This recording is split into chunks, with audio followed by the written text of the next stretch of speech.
Al-Shabaab. Some leaders in that area, the governor, the senator, and some MPs, were accusing me of having called the people of Madeira terrorists.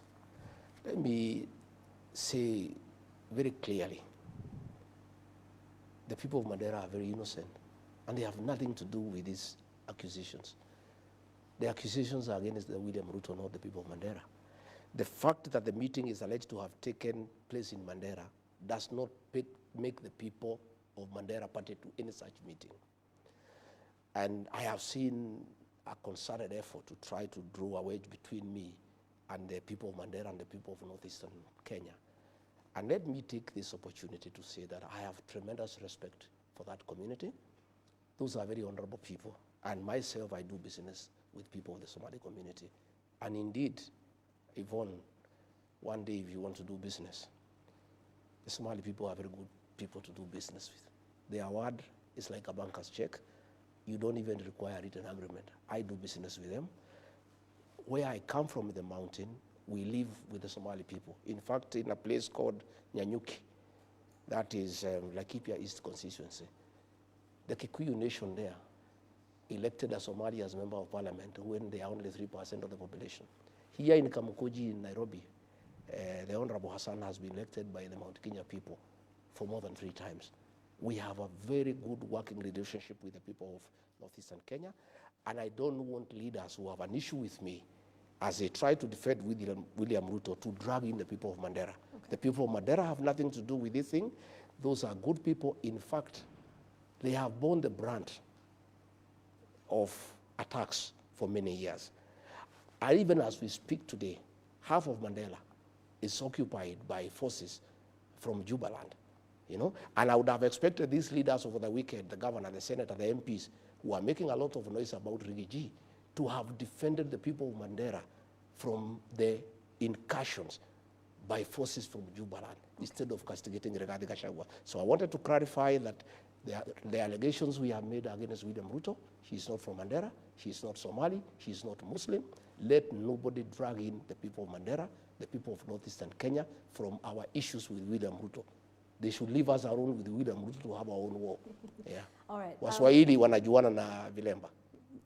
Okay. You returned last Thursday. Yes.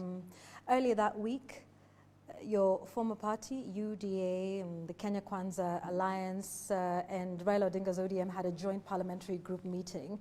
And it was during this meeting that President William Ruto accused the houses, both houses of parliament, of corruption. Now, having been a member of the executive yourself as deputy president, do you share the president's views of corruption at the Senate and the National Assembly?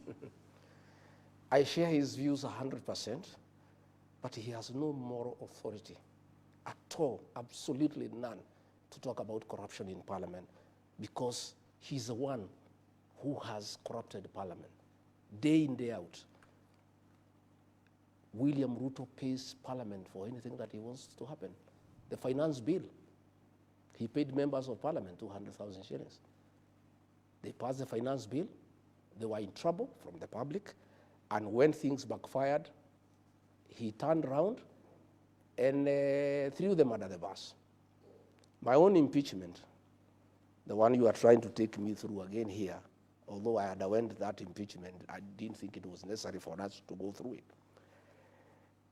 had nothing to do with gross violation of the Constitution. It had nothing to do with issues that were raised there. Gladys Bose-Sholei told William Ruto in a public rally, you told us to get rid of Rigathi, we did. You had it.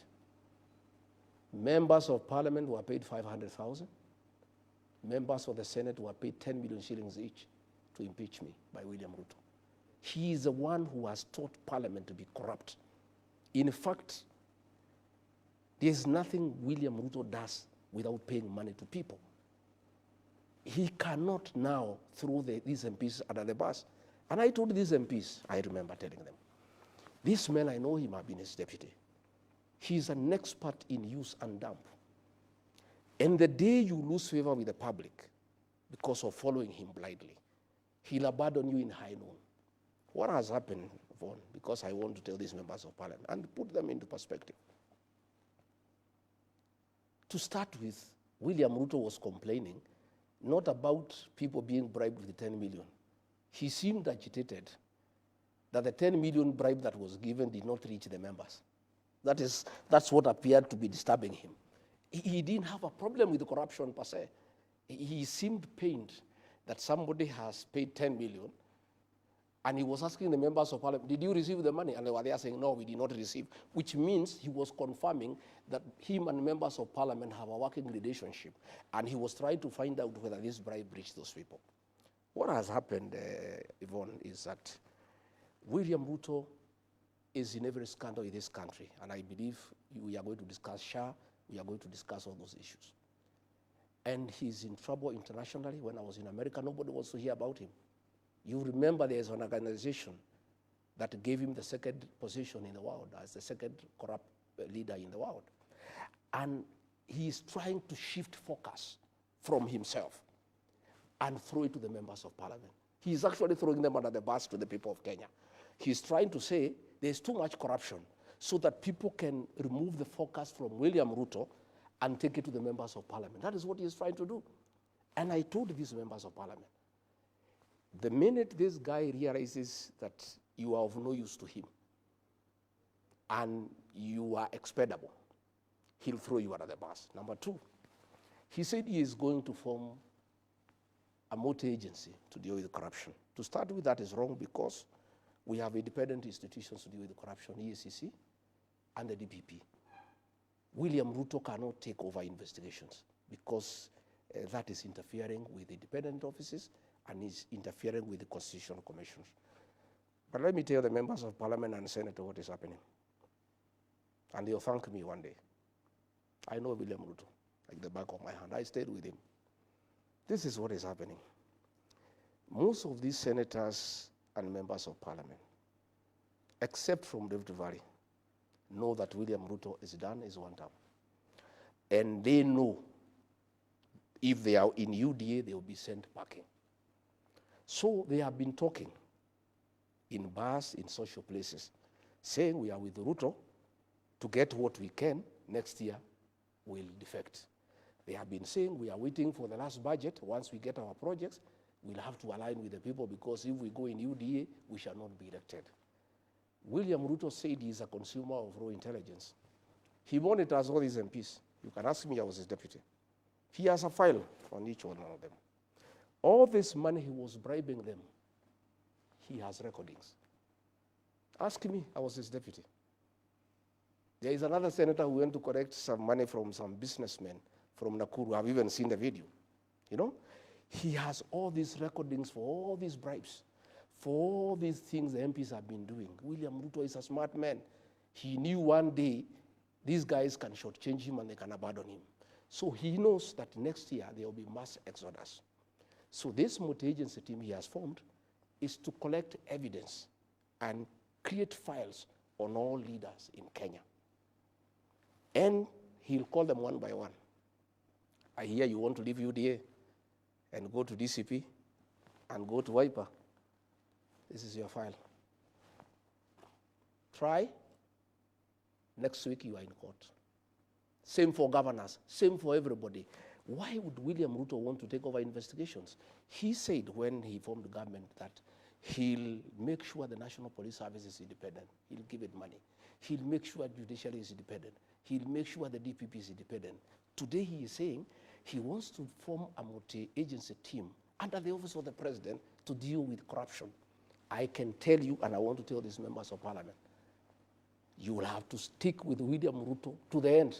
You'll go home together because the minute you try to move and abandon him, like it happened to Moi in the year 2002, he will have a file on all of you. So all those senators who took money during my impeachment, all those MPs who took money during my impeachment, all those MPs who took money for the finance bill, all those MPs who have been taking money from William Ruto and his cronies for various things in parliament, William Ruto has a file on each one of you, and none of you will be able to abandon him.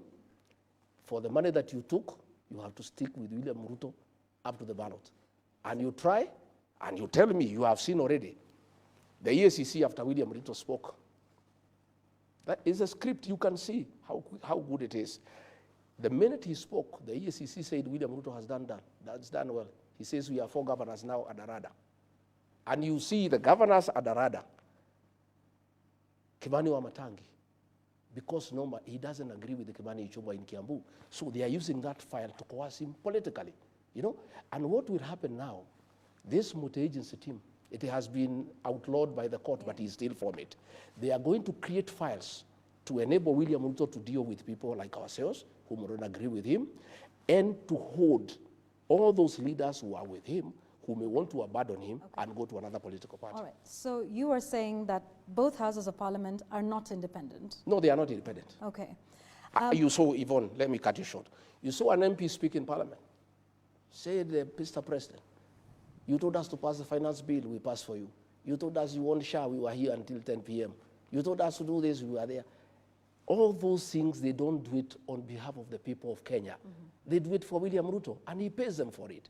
Of course, we must say there are few members of great integrity and who have a moral conscience who have refused to take money from William Ruto.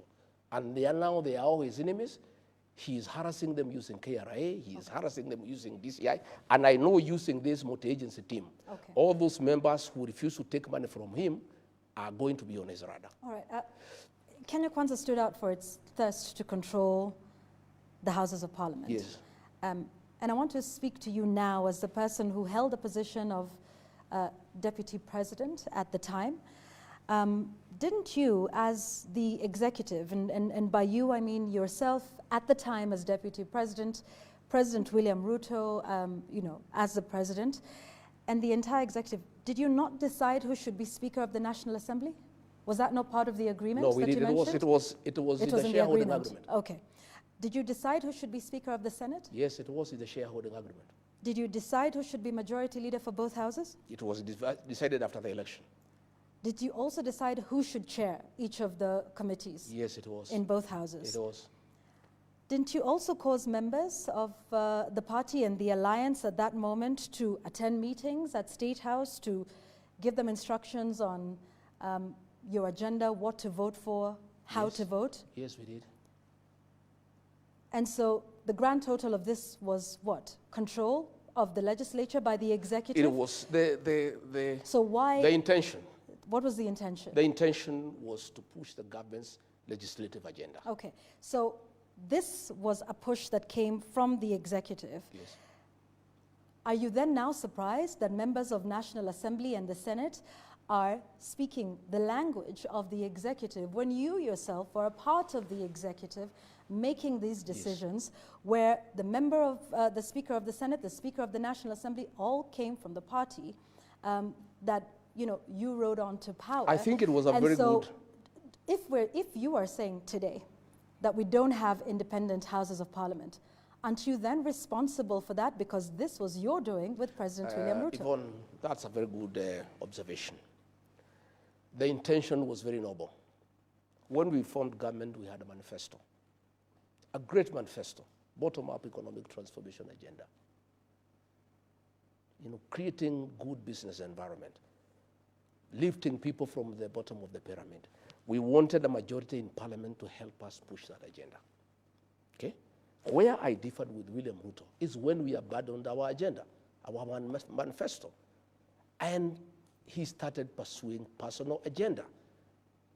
The housing levy was not part of our agenda of forcing people to pay taxes to build houses. All right. I want us to come back and we will go step by step and talk about the affordable housing levy for just a moment. Yes. And you talk about seeking to have a majority in the House to push government's agenda. Yes. That's all well and good. The Speaker of the Senate and the Speaker of the National Assembly, their role is not to push government agenda. Their role is to be arbiters. Their work was to be good arbiters, right, to regulate debate and to protect the independence of the institution. How would they do that if they were former party members and if they got those positions as part of an agreement for bringing votes to this administration? How would they be neutral? It behoves upon a speaker when he assumes that position. Justin Bidan Muturi was nominated by TNA to be Speaker in 2013 and Jubilee in 2017. But that man had an impeccable record. You never saw him in a public rally doing empowerment and singing praise and worship to President Uhuru Kenyatta. Justin Muturi regulated debate and allowed everybody to speak. I'm sorry, Speaker Wetangula has become a youth winger for President Ruto. He attends empowerment meetings. He goes to sing praises to William Ruto in public meetings. Tell me a single day you saw Justin Muturi in a public rally supporting Uhuru Kenyatta or campaigning for him. What dignity spells out is that once you get the position of Speaker, because you must come from somewhere, you can't come from the moon, you can't come from the air, you must come from somewhere. So when a political party nominates you and you are elected as Speaker, once you have assumed that position as the Speaker of the National Assembly and the Senate, you now rise above, partisan politics and become the arbiter of that house, unregulated, undignified. I have seen Wetangula allowing me to be discussed in Parliament without somebody moving a substantive motion. And in Parliament you cannot discuss an individual unless you move a substantive motion. In that Parliament, Wetangula does not allow members who don't support William Ruto to speak. He is very selective. In fact, he has really eroded the dignity of the National Assembly. From 1963, we are the lowest in terms of the Speaker. I have seen him in public rallies singing praise and worship to William Ruto. I have seen him doing harambes for women and youth. That is the problem, that the two speakers have refused to rise above partisan politics and play their role as speakers of those institutions. Kenyans have interpreted the war between the executive and both houses of parliament as a possible sign of disagreement between potential partners in high-level corruption. Do you see it that way? Yes. In fact, all these things, all these fights you see between parliament and the executive is about corruption. Because William Ruto has made Kenya, State House is a crime scene. Kenya is a criminal enterprise as a country. So what has happened, Vaughan, I must tell you the truth. When William Ruto introduced money in Parliament for the impeachment, he paid a lot of money. He whetted the appetite of the MPs and the senators. 10 million. So these guys want money every day. Did you counter that offer? Yeah. Did you counter that offer during your impeachment? I did not. In fact, people came to me and said, Rigathi, we like you, we love you, but we are being offered this. Can you give a counter offer? I said, no, I don't have the money. And even if I had, I don't think I believe in this. Just go ahead and do what you must do. Others came. In fact, there is an MP from the coast, a friend of mine, a great friend of mine. He came and showed me the messages William Ruto had sent him, threatening him to jail him if he doesn't sign for me. And he came and said, I have children, my brother, I am crying as I do this, but I've been forced. These are the messages. Another MP from South Rift, a good friend of mine, came and showed me the messages of threats and intimidation from William Ruto. In fact, Okia Omtata, that guy is a great man. When I sent word to him, appealing not to participate in impeaching me, he said, I cannot impeach you. And the person I had sent, he asked, did he send you with a counter offer? He said, no. He said, I will not impeach him. Had he sent you with a counter offer, I would have impeached him because I don't like corruption. What has happened is that William Ruto introduced money in Parliament. Of late, he has shifted focus to ODM and Raila Odinga. And he is spending a lot of his money now with ODM MPs. Now the MPs from Kenya Kwanza are feeling abandoned. And the money is not flowing as much as it was flowing. So they have decided to look for the money from other people. So when the ministers come, put the money here. When PSs come, put the money here. William Ruto, you started it all. Don't complain. This is your baby.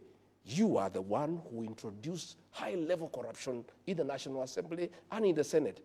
You cannot turn around and condemn what you have started yourself. You are the one who told these MPs that every man and woman has a price. I heard him say it in his presence, that every man and woman has a price. So what has happened, Vaughan? Like the MPs from my backyard are in trouble. They cannot address any meeting unless they pay people. You know, this deputy president, he cannot address any meeting unless he puts people in a tent and gives them money. Now, William Ruto is not giving these MPs money anymore. They need to go to the ground and talk to people, and they don't have money. So what do you expect them to do? Anytime a PS is called for a committee, they say you must give us money. Anytime the minister is called, give us money. So the ministers and PSs have gone to cry to the president. We are unable to do any work now in parliament because anytime we go, there's too much extortion. What do? That is why the president was creating hell, because the ministers are going to him to tell him, we are unable to transact in parliament because everybody is demanding money.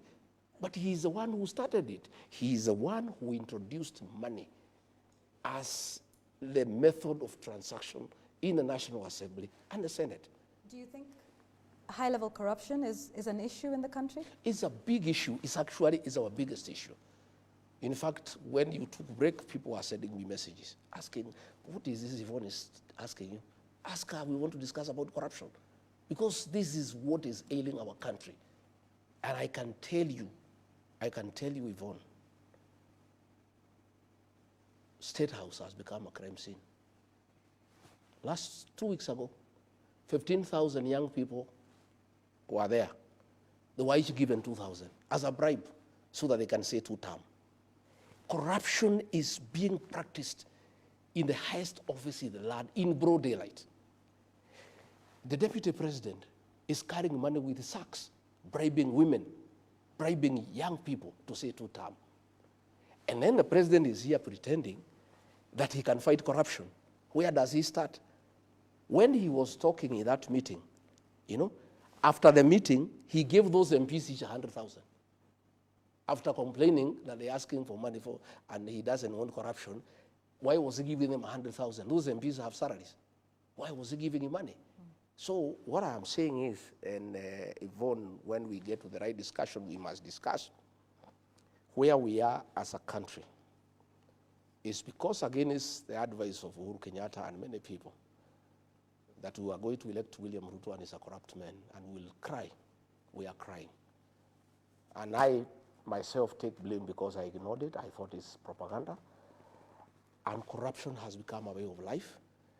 Corruption is the modus operandi in our administration, and State House is a crime scene, and bribery is a major policy of this administration. Okay. Yeah. I want to ask you about, a promise that was made, when this administration came to power, about 39 days before the election. President Ruto, whom you served as running mate, promised the formation of a state capture inquiry in the country. You're on the record yourself as accusing former President Uhuru Kenyatta of state capture. This promise was made that it would be done within the first 30 days. You were DP within those 30 days. Those 30 days lapsed, and to date, we still don't have a state capture inquiry. It will not happen. What changed yours and the president's mind on this? Once we reached State House, William Ruto was no longer the same man we knew. The man changed. The man changed. And I can tell you for a fact, he changed. Before we were elected, he was in his home every week. Every week he was here taking tea up to midnight. Since he became president, he has never come back here. Even when we did not have issues for a year, we were quite free and friendly. He never came back here. He was too busy taking over and capturing the state. And when we get to the real business, I'll tell you how William Ruto has captured the state. So he could not agree to have a commission for state capture because he intended to do it himself. And he has perfected it and actually overdone it to a point that the country is almost crumbling, to a point where now children cannot go to school because there is no money for capitation, to a point where people now are paying money to ghost hospitals, to a point where public money is being stolen and given to the deputy president to go and bribe people in broad daylight without being ashamed. You know what is shocking me, Yvonne, is impunity. A president here is talking about corruption. His deputy every day is spending 10 million every day. Money that of course he has not earned, money that cannot come from his salary or his businesses, and everybody knows this is stolen money, and they are doing it with brazen impunity without caring what the people of Kenya are saying. So corruption has become a way of life. So I'm saying, William Ruto, please respect the people of Kenya. Don't talk about corruption again, because that is an insult. Because you are the one who is leading from the front. And you are the one who is setting the example to everybody. You are the one who has inducted members of parliament and senate into corruption. How can you then go ahead and condemn them that they are corrupt? And you say the president is usurping the powers and the authority of bodies like the EACC and the DPP? You saw the chairman of the EACC respond after the president spoke. That tells you, if the chairman of EACC says the president has done well to allow us, it means then they are not independent. And if they allow, as they will, allow William Ruto to take over EACC and to take over the DPP office, what will happen is that we are going to see a lot of trumped-up charges against people who oppose William Ruto. Again, there is going to be a lot of blackmail to leaders to make political decisions. Okay. I want to put it to you that perhaps this is something you're saying now that you are outside of government, and that perhaps part of the proof of EACC and the DPP doing the will of the executive was in fact proven in your case. Mr. Gachagua, shortly after the Kenya Kwanza came into office, the charges against you were dropped. The charges against then Cabinet Secretary in October 2022, Aisha Jumwa, there was a corruption case where she was accused allegedly of embezzling about 19 million shillings. There was charges against then Cabinet Secretary Mithika Linturi of attempted rape. All of those were dropped right after the election, right after you took office, right after assumption of office of these individuals. And so some would say that this is indeed proof of exactly what you're saying, that the EACC I don't know about the cases of other people. And the DPP were done in your favor. And so you are, in fact, a beneficiary of the executive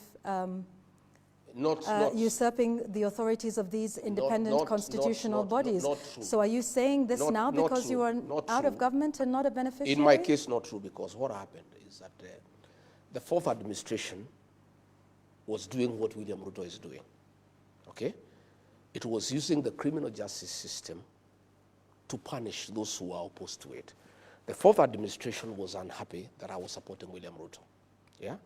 And therefore they brought charges against me, and there was no evidence. So once we came into office, the DPP got the DCI to swear an affidavit. It's on record in court and said we had nothing against this man. We were told to prosecute him. We had no evidence. Even if that matter proceeded, it would still have been dismissed by the courts, okay?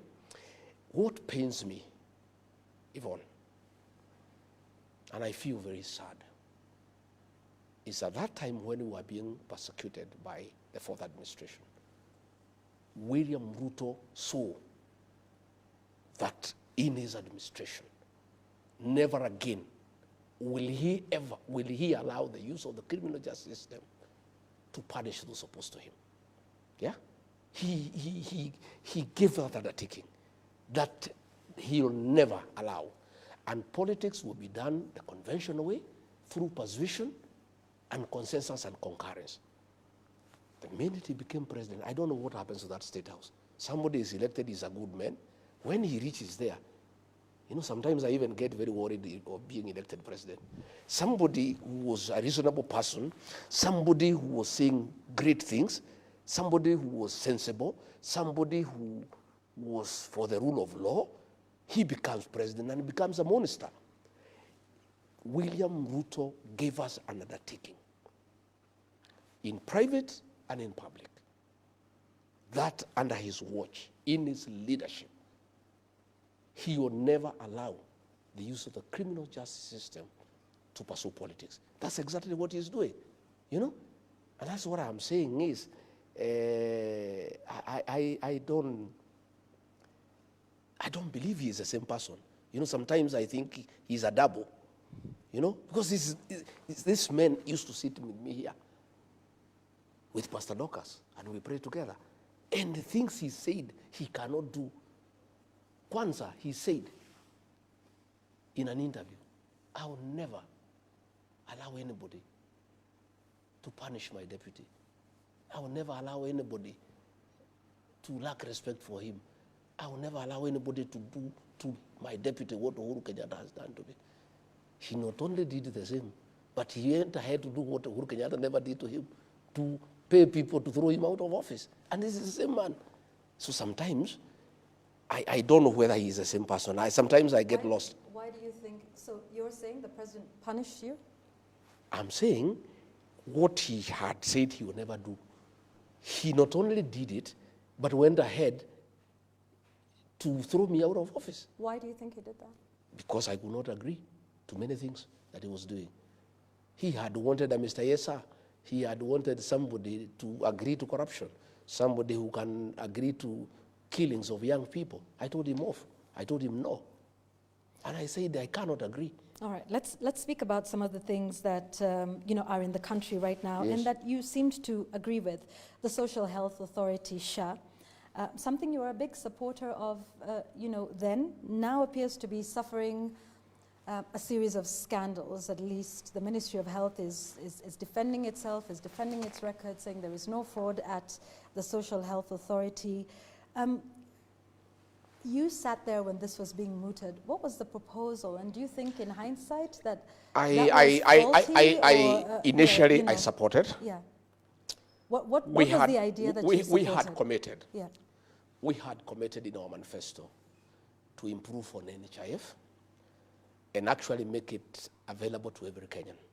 And in fact, we promised to reduce the payments for ordinary people from 500 shillings to 300. We went ahead to promise that those who could not pay, who had no income at all, will be covered, by the fund without having to make any contribution. Those are the things that we did. So when we came in, we got the former CS for Roads, Kamau, to come and chair the board of NHIF. And he started on a process of how to reform it and make it better. And proposals were done, and it was agreed they needed to improve the system at a cost of about 800 million to make NHIF more responsive, to make it more efficient, to serve the people of Kenya. William Ruto put a team of advisors at State House who are working parallel from the ministers. And they came up with this thing called SHA. Yeah? And they said NHIF is bad, there was a lot of fraud, we must reform it and we must change it completely. And this thing was brought and we started interrogating it. Along the way, I started getting feelers that this thing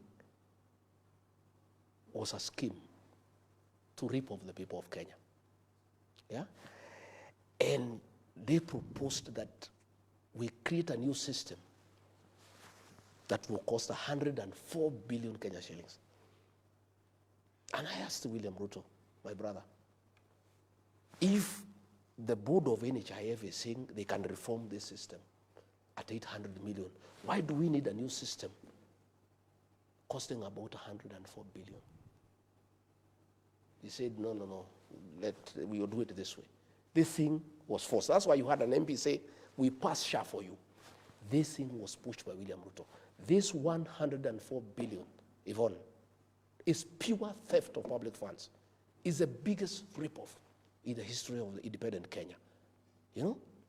This system does not exceed 1 billion shillings. 103 billion shillings had been stolen by William Ruto and company. And that is why it is him, because you had the MP saying, we passed you a SHA. Okay? And that is why he was saying when he was in Sagana, explaining why we differed. Oh, did you ever hear Rigathi defend the health system? Did you ever hear him defend the education system? Did you ever hear him talking about the housing program? I told him, give me a break. I cannot defend corruption. I said, Mr. President, excuse me, forgive me. I could not help you to defend SHA. This is outright theft of public funds. Now, after stealing 104 billion shillings, Duale and company now, the little money people have been deducted from their salaries, the little money that people are paying for SHA, this money they are sending to non-existent hospitals and stealing it. And this is the money that is doing empowerment programs by Mr. Soprano. This is the money that William Ruto is using to bribe people in State House. Where do you think this money is coming from? I heard him asking the governor of Mandera, not governor of Mandera. He was saying there is a governor who has paid 150 million. Where did he get it from? I want to pose you the question, Mr. William Ruto. This money you are bribing people. This one you have given Soprano to bribe people. Where are you getting it from? This is money for SHA. Now, Aden Duale is telling us, an abusing journalist, Yvonne, that we have shut down the hospitals. How do you shut down hospitals that do not exist? Please, these people, the impunity, the kind of contempt they have for the people of Kenya. A minister telling the people of Kenya, they have discovered that money is being paid to non-existent hospitals, ghost hospitals. And his reply is that, no, we have shut down those hospitals. Where is the money? What measures has he announced today? If these hospitals were non-existent, if these hospitals were not compliant, and they have been shut because they are not compliant, has he announced how we shall recover this money? I would have expected William Ruto, the new champion of fighting corruption in Kenya, to talk about this. Instead, he's only talking about 10 million, and his complaint, it has not reached the MPs who are his friends. That is his only concern, that 10 million was bribed, it did not reach MPs. William Ruto, why are you not speaking about this 10 billion? By today, in a country of the rule of law, Duale should be at home. You know? What and for? We are saying, what for? He should have been sacked. This is a scandal of unknown magnitude. You have seen today the website for SHA, where the records were, showing who has been paid, has been stepped down, so that you people do not interrogate these hospitals. Because what would have happened? You people are very imaginative. With the list they are showing who has been paid, you would have sent your correspondents all over the country to see whether the hospitals exist. And because they don't exist, that is why they have removed, those details from the website, so that Kenyans do not interrogate, they do not audit the theft of public funds. And then there is also the affordable housing, again, something else that you touted. In fact, you were on record as telling everybody that this is something that you should pay up. What changed along the way? Initially, when I supported this program, yes. William Ruto is very convincing. He's a very convincing guy. And he's very deceptive, extremely deceptive. He had convinced all of us that this housing program, affordable, was a good thing for Kenya. That it will create employment for our young people, that this program, we need slum upgrading, we need to dignify our people, blah, blah, blah. It sounded very nice. Only to realize later, it's nonsense. At what point did you make this realization? After 1 year. It's when I started seeing what's going on. To start with, when he forced people now to have the housing levy. Because the question people were asking me, and I remember I asked him. What was the idea for you in your mind with this? Initially, we thought it's a genuine thing. Only to realize that it's about business. That William Ruto has seen a business opportunity to sell cement, to sell steel, and to sell iron sheets. Again, to partner with developers to make money. And for that program to succeed, it needed a source of money. So he had to create a housing levy so that the money is flowing. And this money has been put in Sidan Bank, a bank that he bought immediately we came into office. Okay? Sidan Bank is level 3, is tier 3. According to the central bank regulations, all money belonging to parastatals and governments must be put in tier 1. Tier 1 is Cooperative Bank, Equity, Barclays, those big banks. But he told central bank to allow Sidan to receive money from SHA and also money from housing. So that bank has grown, from a profit of 300 million in 1 year to 1.2 billion. So I want to understand this. You're saying, so at what point did you realize SHA, according to you, wasn't the idea that you One, needed the first 1 year. affordable housing in the first The 1 first year. 1 year Okay. of our administration is where it started becoming very clear to me that this William Ruto was not a genuine man. He had conned us, he was deceptive, and he's a businessman, and he's not interested in the country. And yet, Mr. Gachagua, you stayed and then got impeached, and it is only after your impeachment that you started to speak out about all of these things, about organizing meetings. I spoke before. So my question to you is, you say you are not a yes man, and that's why the president doesn't like you. You say you realized that, SHA and affordable housing had issues with all of these. Were you ever going to say some of these things before you were impeached? Yes. Would you have continued to serve in the administration of President William Ruto? I asked you about some of these things a little earlier. You said, well, what could I do? He was president.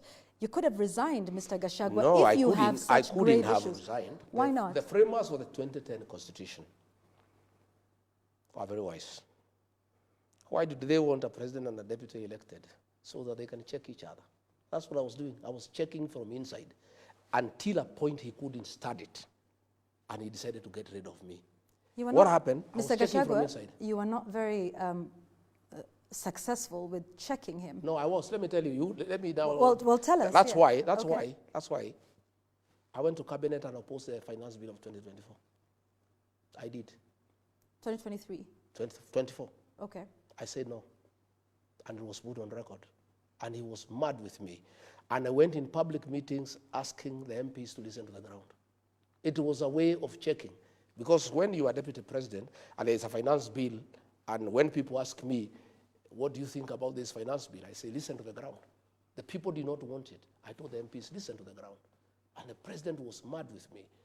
Finally, when it came to cabinet, I went and opposed the demolitions and evictions of Nairobi River. If you remember, it was one of the charges in the Senate against me. I opposed when I was deputy president. I did not oppose when I left office, Yvonne. I opposed when I was in office. And it was a charge of insubordinating the president because of saying no. Our manifesto was clear that we shall never carry out demolitions and evictions until we have settled the people. Okay. When the Gen Z protests came, Yvonne, I want to put it on record so that we are speaking from the same page. I opposed abductions and killings. And when the president insisted, and our kids were shot and killed on June 25th, 2024, on the 26th of June, as deputy president, I called a press conference in Mombasa and castigated President William Ruto and the Director of National Intelligence Service for abductions and extrajudicial killings. I am not doing it because I'm outside, Yvonne. I was doing it from inside. And that is why the president now could not stand it anymore. In fact, it's after my press conference on June 26th is when he made a decision he must get rid of me. And it took him about 4 months. He started putting things into motion.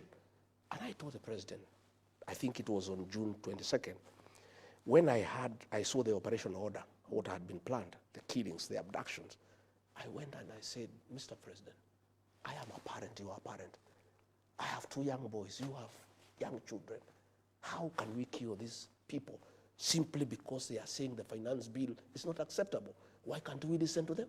He said, my friend, you are in government, you do what we are saying. So the subsequent meeting for National Security Council, I was not invited because I would have opposed the operation.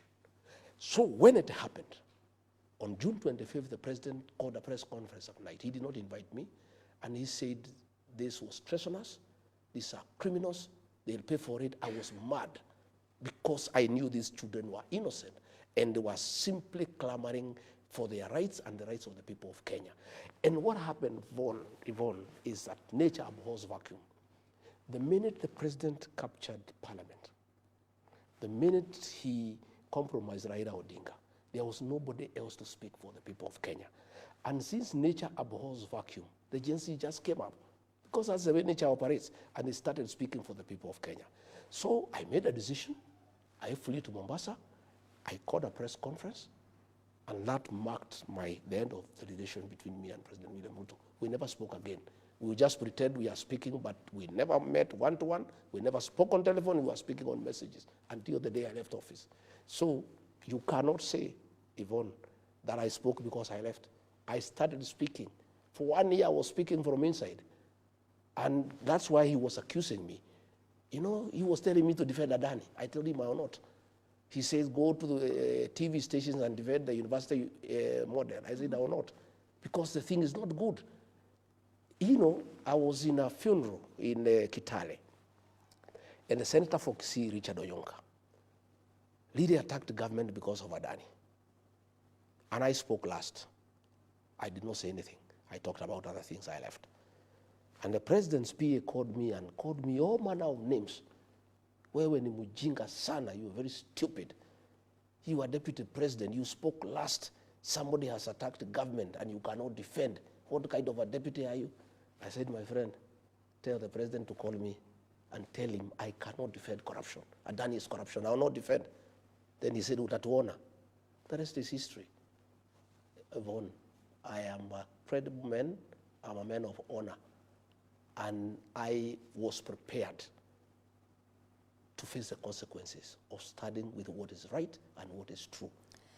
I want us to speak about those protests for a moment and the state of rule of law and order in the country.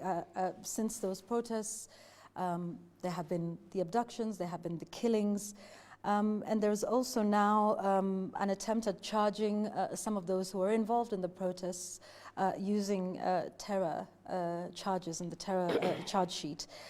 What are your thoughts as to where we are now, the state of the nation now, following the protests, in terms of, you know, the state of the rule of law? There's been talk and questions of having dialogue at this point. What is your thought on the state of rule of law following, you know, everything we've seen with the protests in the country, and what the way forward or the way out of that impasse looks like? Yvonne, I saw the president gazetting Katiba Day, you know, and I was flabbergasted as to how foolish William Ruto think the people of Kenya are. Katiba Day, he has violated the constitution from the first chapter to the last one. Freedoms in the Bill of Rights have been taken away from the people of Kenya. These young people who were abducted, they were within their constitutional right to question government. Yet, and I've said many times, when the Gen Z started becoming very vocal, the president authorized the formation of a killer squad of 101 officers from the administration police who were seconded to the National Intelligence Service and given very high-skilled training in abductions, killings, and cover-up. And that is a squad that has caused havoc in this country. And it works under the National Intelligence Service. It was authorized by William Ruto. That is a squad that is responsible for gross violation of human rights. And what is sad, Yvonne, and this matter was raised with me in America, and I heard Akina Wetangula saying I went to talk bad about my country. I never talked bad about my country. I love my country. Kenya is a great country, and I told the people in America as much. But we have poor leadership. We have bad leaders. What is shocking, Yvonne, is after all this, a president who is elected by the people, a country with a constitution, a country that has a very strong Bill of Rights, can publicly issue orders for people to be shot in the leg and then taken to the hospital on their way to jail. It's a level of impunity. And I'm very happy that in the bill in the Senate in America, that issue has been raised, abductions and extrajudicial killings. Yeah? So what is happening again when we had the last protests and Sabasaba?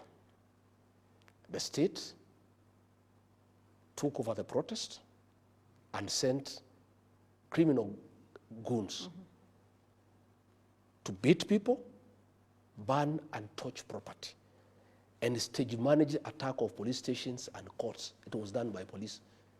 And then arrested innocent young people and charged them with terrorism. You know, That court in Kahawa is a specialized court to deal with terrorism, a very serious crime that needs to protect our territorial integrity and make sure that the country is safe.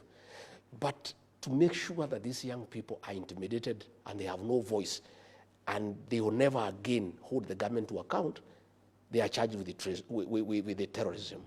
So as we speak, we are at the lowest in terms of violation of human rights. And that's where the Americans are having a great problem with us. And we have never reached where we are. And the situation is coming from bad to us. And it is laughable that the president, ahead of his address to the United Nations, he's going there to the United Nations General Assembly. He is trying to appease the international community because there is a lot of concern about extrajudicial killings and abductions. He is trying to hoodwink the international community by ordering Professor Makau Mutua to set up a team to compensate victims of extrajudicial killings and abductions. That team has been formally constituted today. Yeah. What do you think of the role of that, compensating victims of protests and dating as far back? I think it is good. I think we accept it's good to compensate people. But that should be the tail end. Yeah? We welcome compensation. But let's be decent. Let's not try to hoodwink the international community. Before you compensate victims, you must first accept that there were extrajudicial killings. The president should call a press conference and say, hey, my fellow Kenyans, I accept that there were extrajudicial killings and abductions. And this is wrong, and I apologize to the people of Kenya. And I say pole to the families and the people of Kenya. Number two, I have ordered the disbandment of the killer squad of 101 officers who have been abducting young children and killing Kenyans. Number three, I give an undertaking to the people of Kenya that under my presidency, never again shall we have abductions and extrajudicial killings. Number four, all those officers responsible for killing our young people and abducting them will be prosecuted. Finally, sad as it is, I accept that parents have suffered and they require some compensation. I therefore order a mechanism be put in place to compensate those families. And Yvonne, government cannot compensate people it has killed. We must give it to another neutral body, like the Kenya National Human Rights Commission. Because what is happening is, we have a petition before the ICC. If government identifies these victims, then we will not have witness protection. These victims will not be able to give evidence against William Ruto and the government. So this is a scheme to get to know who are the possible and potential witnesses for cases of crimes against humanity that we are taking to The Hague. So we are saying, if William Ruto is genuine, he must do what I've told you. He must first call a press conference and own up to the killings and the abductions. All right, before Two, Yvonne, he must disband that killer squad that has been doing it. Okay. And then he must de-gazette that team, pass this responsibility and the funds to the Kenya National Human Rights Commission, which is neutral. Because how do you get people who killed your child are the same people who are coming to compensate you? Even in terms of the way you relate. You know, the same person who shot your child is the one saying, oh, Mama, I'm sorry we killed your son. Yeah? Here is 100,000 to compensate you. How does it work? Let us have an independent body, the Kenya National Human Rights Commission, to be able to do it. I want to talk about, and to switch gears a little bit and, talk about some politics for a moment and maybe go back to your return from the United States. You've been having the, what you call united opposition. We didn't see your colleagues at the airport to welcome you back. They were not supposed to come. Okay. This was, I was just coming home And I think when Kipchumba Murkomen threatened to arrest me, my supporters decided to come to the airport to make sure that I'm safe. It was a family affair. Of course, the government organized to attack me, and those were policemen in civilian, accompanied with goons. They actually wanted to kill me at Pipeline. They took a big boulder and dropped it on my car. You know, I escaped death by a whisker, and I think they wanted to kill me. And what Murkomen should know, that if he had killed me, there will be no country. There will be a civil war. And I don't know whether they know what they are playing around with. This country, where it has reached, people should not have such jokes. Those are jokes that are not good. We have a country. We have a country, Yvonne. And myself, what I did, we were supposed to go through Jogoo Road all the way and greet people in the Kamukonji. Yes. Me, I'm a very responsible leader. When I assessed the situation, and I realized that a lot of force had been mobilized, policemen in civilians with guns, accompanied by goons with knives and pangas and rocks, and a civilian aircraft with policemen was hovering in the air and coordinating with the civilian officers on the ground, giving them our movement. Like I wanted to pass through express highway. The police blocked me so that I go to where the trap had been set. When I analyzed the situation, you know, I said, let's cancel going to Jogoo, because I don't want people to die in my name. I don't want women to be hurt. Even journalists, your colleagues, ask them, you were with them there, they were beaten, their cameras were taken, the money was taken from them, they were threatened with the knives. A lot of violence was meted against us, you know? And it is a threat, by the way. Even I heard the minister say, no, we were not aware of their movement. Yet he was saying 2 days before, we have credible intelligence, there will be violence. Of course, he had credible intelligence, there will be violence, because they are the ones who are organizing the violence. He was predicting the same violence that he is organizing. So what I'm saying is, when I was away, they were trying to say, when Rigathi is out of the country is peaceful. But my team went to Murang'a. They were attacked by police with guns and goons. Again, they went to Gilgil. They were attacked by police and gangs. They went to Subukia.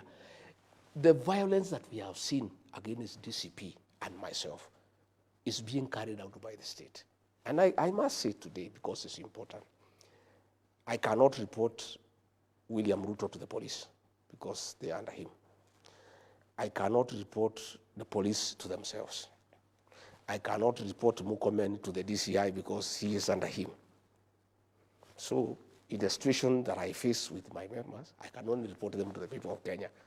You know, sometimes I hear Ruto saying, oh, go and write a statement. We write a statement to who? How can you go to report William Ruto to the police? How can you go to report Kipchumba Murkomen to the police? You can only, what I can do in my position is just tell the people of Kenya what is happening. The National Police Service is independent? It's not independent, it's because not how can it be independent when Murkomen is telling them shoot to kill, when William Ruto is saying shoot in the leg? They are just pretending that they are independent. They are not. That guy called Douglas Kaja, he is from my home. And I told him the other day, you are a potential customer of ICC. Remember what happened to General Ali? William Ruto and Kipchumba Murkomen will use you. What is happening? I told him, Kaja, he's from my village. One of these days, you'll be in ICC. I want to tell these county commanders in Nairobi and elsewhere that we have set up a team to document all these violent activities. We have, like now what happened in Nairobi, we have documented it. The county commander, Nairobi, the sub-county commander, Embakasi, when we form government, they'll have to answer. Because why are they allowing police and goons to attack people? The county commander, Murang'a, the sub-county commander, Kegumo, the sub-county commander, Gilgil, Subukia, we are documenting all these excesses. When this administration goes, and it will go, I want to assure you, there's a new administration. You will be held to account. So, and what happened in Central Police Station is a living example and testimony. The DIG Langat told people to torture Albert Ojwang. DIG has been absolved from blame. He's going back to work this week. The OCS, Central Police Station, the sergeant on duty, the corporal on duty are facing murder charges. I want to use this opportunity tonight to talk to our police officers. I want to talk to you as a father, as a leader in this country. Please stop being misused by William Ruto and Murkomen to do unlawful things because you'll answer. I want to ask our policemen to always be guided by 4 documents in the pursuit, in the course of their duty.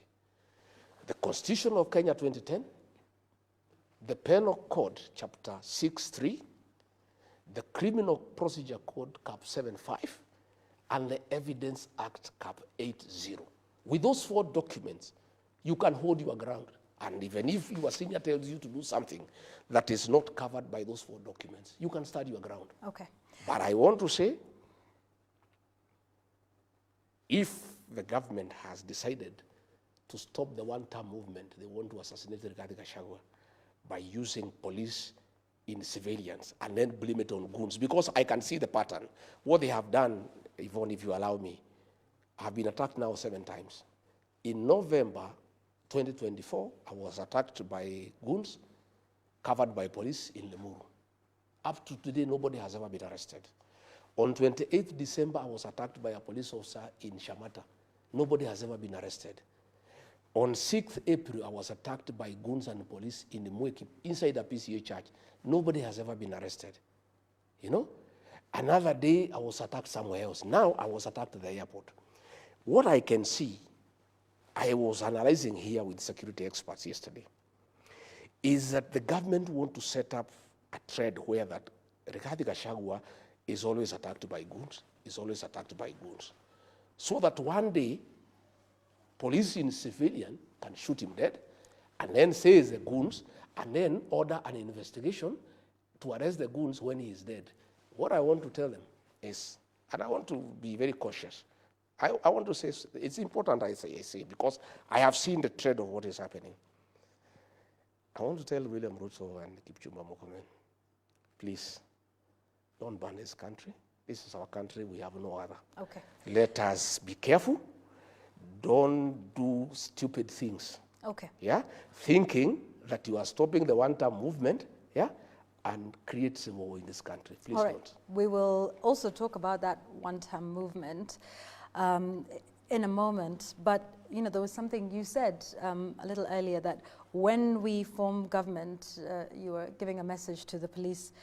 Let's talk about that now. In the United Kenya opposition, some of your supporters have been saying that of all the aspirants, you are best placed to run for president. Mr. Gachagua, can you confirm to us tonight if this is something that you are doing? Are you interested in running for president of the Republic of Kenya? What a question, Yvonne. Am I interested? Why not? I am a candidate to be president of the Republic of Kenya. I am qualified. I have support. I am looking for more support. And I'll be on the ballot as a candidate for president. Let's talk about you being on the ballot. How will that happen with your impeachment? What do you mean? William Ruto, Uhuru Kenyatta had charges against him, crimes against humanity. In The Hague, he was elected as president. They were not convicted. They were facing charges at the ICC. Nobody has been convicted. Do you think that's a fair comparison? Yes, the charges they were facing at the ICC? What the Constitution of Kenya says. What the Constitution of Kenya says. What I just want to tell you what it is. Yeah, for a moment. Can I ask the question? Okay. Okay. Do you think it's a fair comparison that they were facing charges at the ICC, facing charges? You, on the other hand, based on the laws of this country, faced charges at the Senate and were found guilty of some, not all, but enough to impeach you as deputy president. John Weluke, the MP for Sirisia, was convicted and jailed for 74 years, okay, before the elections, okay? He filed an appeal before the High Court. When the elections came, the law is very clear that the Constitution guarantees your right to fight for elective office, even if you have been convicted, if you have not exhausted the remedies available in law. Okay? Rigathi Gachagua has a matter before the High Court. It has not even been heard. It needs to go to the High Court, Court of Appeal, the Supreme Court, until the Supreme Court says Rigathi Gachagua was impeached properly. And Yeah? if that happens, if I'm the saying- Supreme Court, I'm saying if the Supreme, and that's what I'm saying. if If it the says Sup- yes, if yeah, you go that's all what I'm the saying. way, That's what I'm saying. and the Supreme Court That's what I'm says saying. upholds If it your says impeachment. Yes, if it does, yes. If the Supreme Court opposes my impeachment, then I cannot run. Okay. It has not. The High Court has not. The Court of Appeal has not. Until that has happened, Rigathi Gachagua remains free to fight for office. And I don't want to discuss matters before court, but even the judges will take judicial notice of what is going on and how this guy called Rigathi was impeached. You know, Okay, all the right. things are there. No, I don't want. let's leave it That's at what I'm that, saying. because That's what I I'm don't saying. want us to. But you see, you are the yes. one. You see, No. you all are the one who brought things that were before the Senate. Yeah. Those speeches were before the Senate. No. I Those was speeches- tried on the same issue, so No, you are trying me the second time. No. Those speeches were not No, as they a were result there. of the Senate. Oh, they I were as know a them. result of what you had said They before. were there. They were at the You Senate. are trying me a second time. Was I trying you a second time? Because you were asking me to make comments on matters I've already made comments before. No, but we're holding you to account for statements that So you what I'm make, saying is, Mr. Rigathi. before I exhaust all the remedies available to me by law, and you know the law is very good. It gives somebody enough remedies so that you get fairness. Fairness, is- you know, All right, you know, and you know we they will- say, and you know, we let will- me tell you what they say in law. They say it is okay for a guilty person to be freed, but it's unacceptable for an innocent man to be jailed. And we shall wait to see And that what is the why- court say that's- about that's that. why- Let's- that's I why want there are us to four leave it at mechanisms. that. Okay, I want us to leave it at that. Yes. And we wait to see what happens in the court of law and how far you take the process. But I want to hear your views on your other colleagues in the United Opposition who've also expressed interest in the top seat. What are your thoughts on Kalonzo Musyoka, He's the a party good- leader of Wiper Democratic? He's a good man. He's a good leader. And he has a capacity to lead this country. Yeah. If I'm not chosen to be the flag bearer for whatever reason, I would have no issue, absolutely none, in supporting him to be president. What of Ms. Martha Karua? Same. Kalonzo Musyoka, Martha Karua, Fred Matiang'i, Eugene Wamalwa are all competent and capable leaders who can give good leadership to this country. And when we agree, because we have agreed that along the way, all the contenders will have to sit down and agree on one to be our flag bearer. I pray and hope that I'll be one, because I think I have the drive and the strategies and the numbers.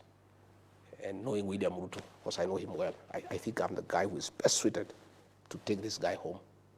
Is Yeah? unity So possible? in case, yeah? Is unity possible? It's not. Or will it's we not see everyone possible. pulling in Possible is their a very own mild direction? word. It's a must. We have no choice. The people of Kenya have told us, in no uncertain term, they don't care who. They want one candidate to face William Ruto. We have a responsibility to restore this country. We have a responsibility to bring an end to extrajudicial killings and abductions. We have a responsibility to bring an end to corruption and misappropriation of public funds. And that can only happen when William Ruto is one term. And for that to happen, we need to produce one candidate to face him. Kenyans will not forgive any one of us, yeah? Any one of us who plays around with that unity. And I can tell you, all of us have committed, yeah? And I will be persuading my colleagues that we publicly sign a pact with the people of Kenya, committing that all of us, each one of us will support whoever is picked and none of us will go astray. So that whoever goes astray, yeah, will be a traitor to the Kenyan cause. So there will be unity, there will be one candidate, and I believe and I trust that candidate is the man seated opposite you tonight. Let's talk about that election that would, the general election in 2027. We now have a fully constituted Independent Electoral Boundaries Commission. What are your thoughts around the commission? Are you confident that they have the capability and the capacity to run a free and fair process? And we'll come back and talk about the by-elections in a moment, but I just want your first thoughts on the commission, the new commission. I am not very happy with the way it was picked, but nevertheless, it's in place. What aren't you happy with? Because there wasn't, I could see there was some consultation between Raila Odinga and William Ruto, who were on the same side, and therefore there was no concurrence with other people. But be as it may, the way I understand the Kenyan politics, and by the way, I'm a student of political science, and I've been around for a while in all these elections. I did my vast voting, I think, in 1979, and I participated in all these elections. And when electoral laws were changed such that votes are counted at the polling station, and the ruling by the Supreme Court in 2013 that polling station results are final, it made rigging of elections next to impossible.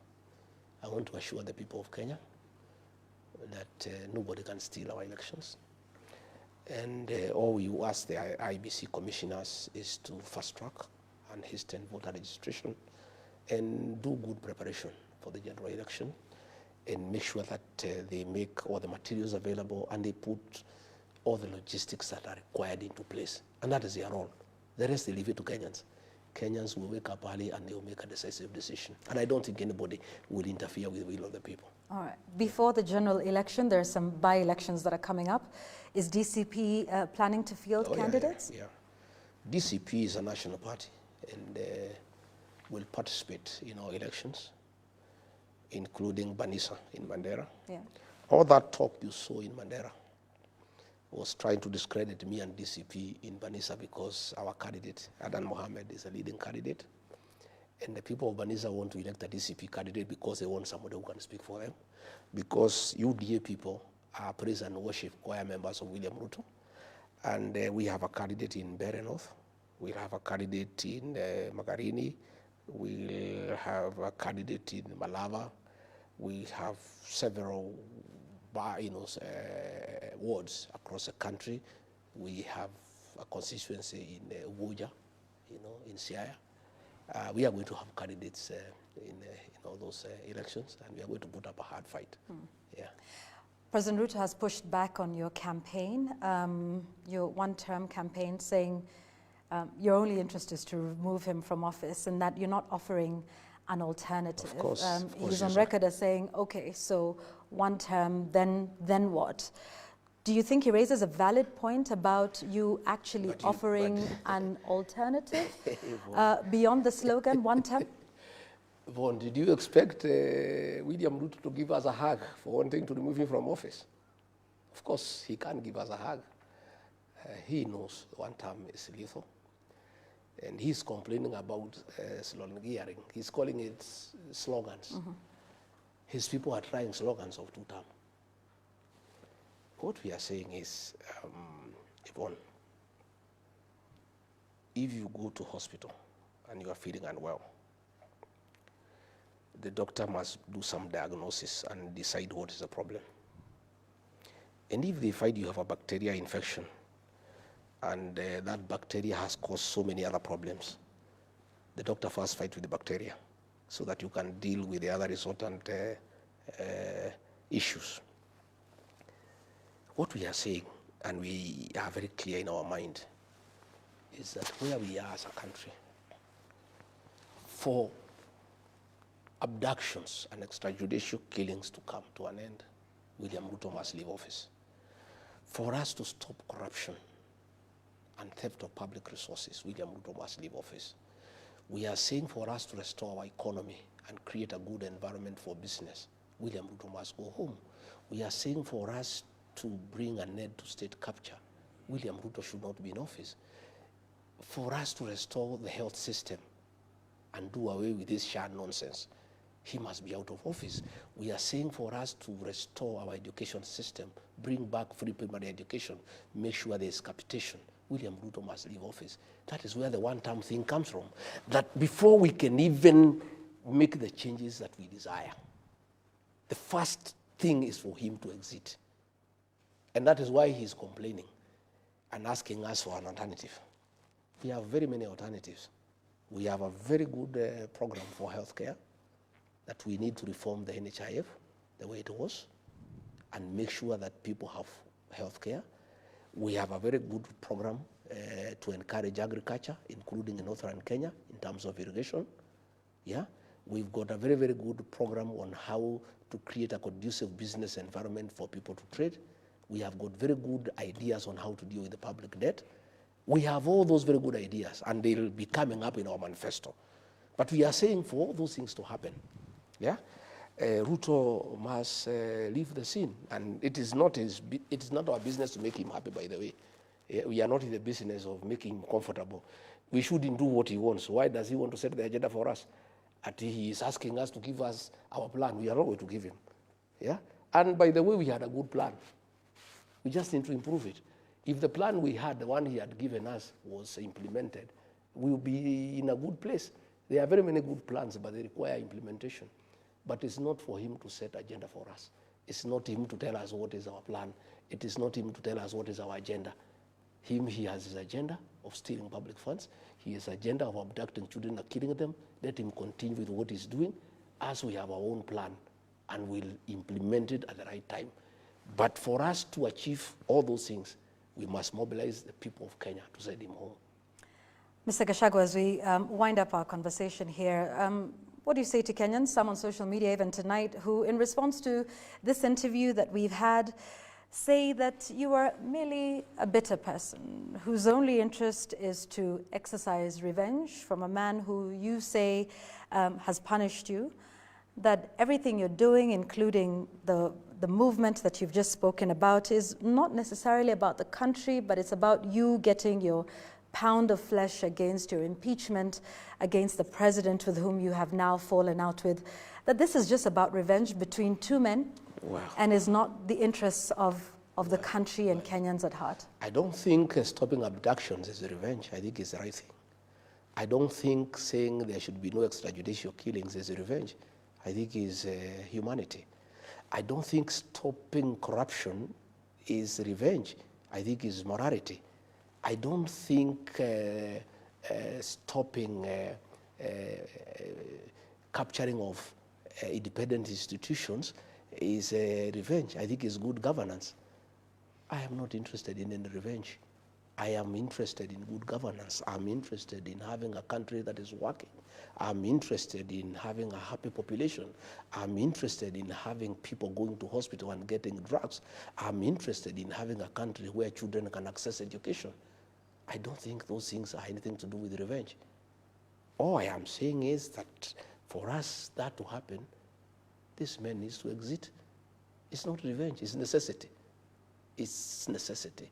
It has nothing to do with revenge. I'm not a vengeful person, and I'm not interested. And I have nothing against William Ruto as a person. But I have a big problem with killing children. I have a big problem with corruption. I have a big problem with theft of public funds. Like now they want to buy Kenya Pipeline. You know, Yvonne, surely, this pipeline is worth 600 billion. They want to buy it for 100 billion. And that is Ruto and his people.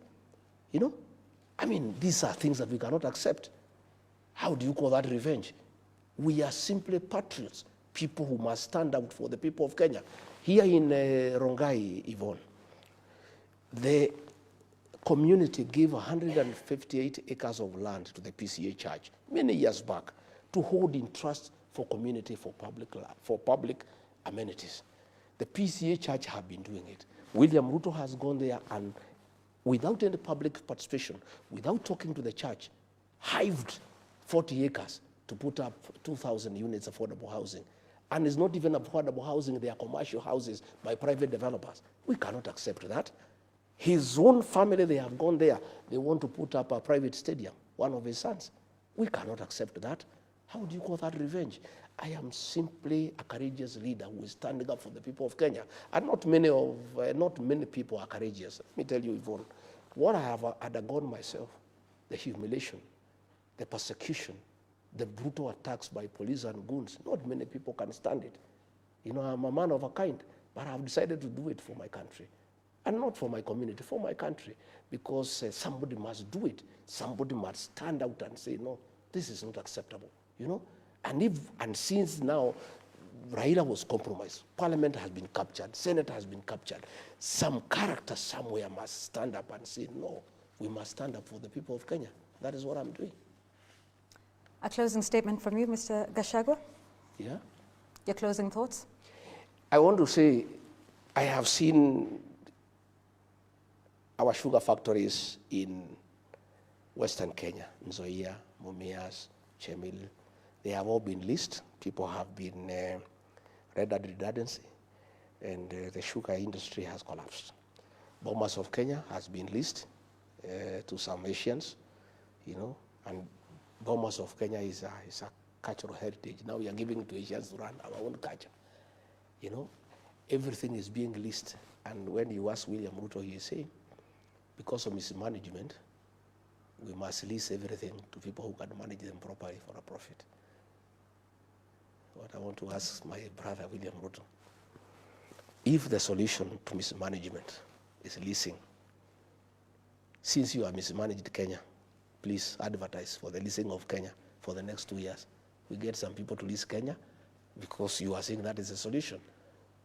And finally, let me say this, Yvonne, I want to thank you and the media for what you are doing for Kenya, and you must continue. I want to acknowledge our TikTokers. They have become a powerful tool of communication in this country. I saw the other day Kipchumba Murkomen threatening our TikTokers that they should not push what I say. The TikTokers don't push anything from anybody, they push content. If you are saying something that is sensible and something that they think the people of Kenya need to know, they do it. So I want to thank our influencers, our TikTokers, our media for education, and you must continue doing it, you know. And I want, like now, please find out, I am told the Kenya School of Government, yeah, they also want to listen to some people from Dutch to do some housing. That's a very important institution for our governance. So all these things, the media must stay on top of things. You must be patriotic and you must go out of your way to call out this government, because with the kind of impunity, unless the media brings out these things, both the normal media, the mainstream media, and the social media and the influencers, and working together with leaders like ourselves, I think we'll liberate our country, because we have a duty to preserve our country, because we have no other country than this one. Thank you very much, Mr. Rigathi Gachagua, for speaking with us on The Explainer tonight, for your time and your insights. We thank you. Let's take a short break here on The Explainer. We're back with the day's sports news.